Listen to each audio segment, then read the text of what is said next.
শুয়োর এবং ভাঙা বাগান। গভীর জঙ্গলে একটি শুয়োর খেলা করছিল। সে গাছ আর ঝোপের মাঝে দ্রুত দৌড়াতে লাগল। বনটি উজ্জ্বল এবং সবুজ ছিল। পাখিরা ডালে উঁচুতে গান গাইছিল। শুয়োরটি দৌড়াতে দৌড়াতে জোরে হেসে উঠল। বনের কাছে একটি ছোট পুকুর ছিল। জলের আশেপাশে অনেক প্রাণী বাস করত। ব্যাঙগুলো প্রশস্ত সবুজ পাতার উপর লাফিয়ে উঠল।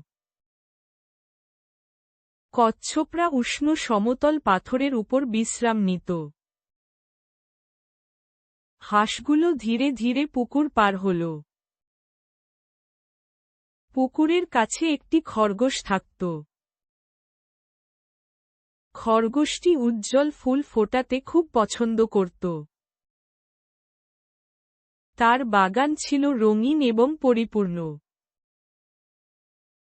প্রতি রৌদ্রোজ্জ্বল সকালে সে তাদের জল দিত। সে তার ছোট্ট বাড়ির দিকে তাকিয়ে হাসল। শুয়োরটি পুকুরের কাছে দৌড়াতে থাকল।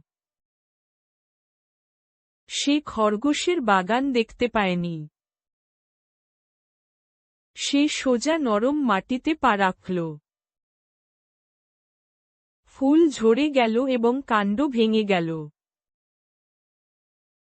শুয়োরটি থেমে গেল, হতবাক হয়ে গেল এবং স্থির হয়ে গেল। খরগোশ রাগে দৌড়ে বেরিয়ে গেল। এবং খোট, আমার বাগান ভেঙে গেছে, এবং খোট, সে চিৎকার করে বলল। এবং খোট, তুমি আমার ফুল নষ্ট করেছ, এবং খোট, সে চিৎকার করে বলল। শুয়োরটি অপরাধবোধে নিচের দিকে তাকাল। সে ভারী এবং খুব দুঃখিত বোধ করছিল। ব্যাঙগুলো ডাকল আর হাঁসগুলো ডাকল।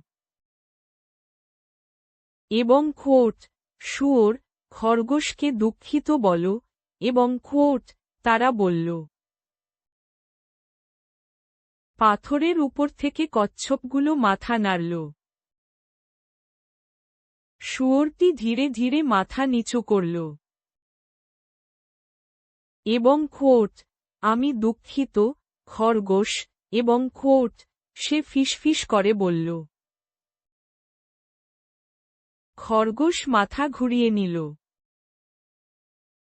তার চোখ এখনো খুব বিষণ্ণ দেখাচ্ছিল।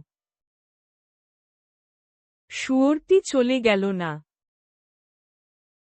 সে তার ভুল শুধরে নিতে চেয়েছিল।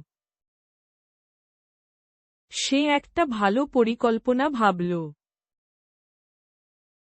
শুয়োরটি সাবধানে ছোট ছোট গর্ত খুঁড়ল। সে মাটিতে নতুন বীজ রোপণ করল।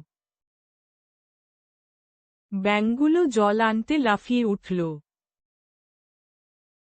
হাঁসগুলো বেড়ার জন্য ডালপালা এনেছিল।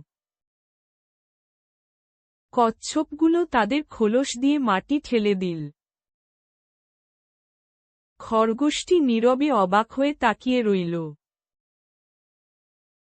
সে শুয়োরটিকে বন্ধুদের সাথে কাজ করতে দেখেছিল। ফুল একদিন আবার গজাতে পারে। খরগোশের হৃদয় এখন নরম হয়ে গেল।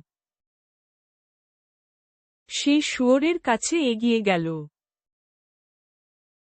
এবং খোট, ধন্যবাদ, শুয়োর, এবং খোট, খরগোশ বলল।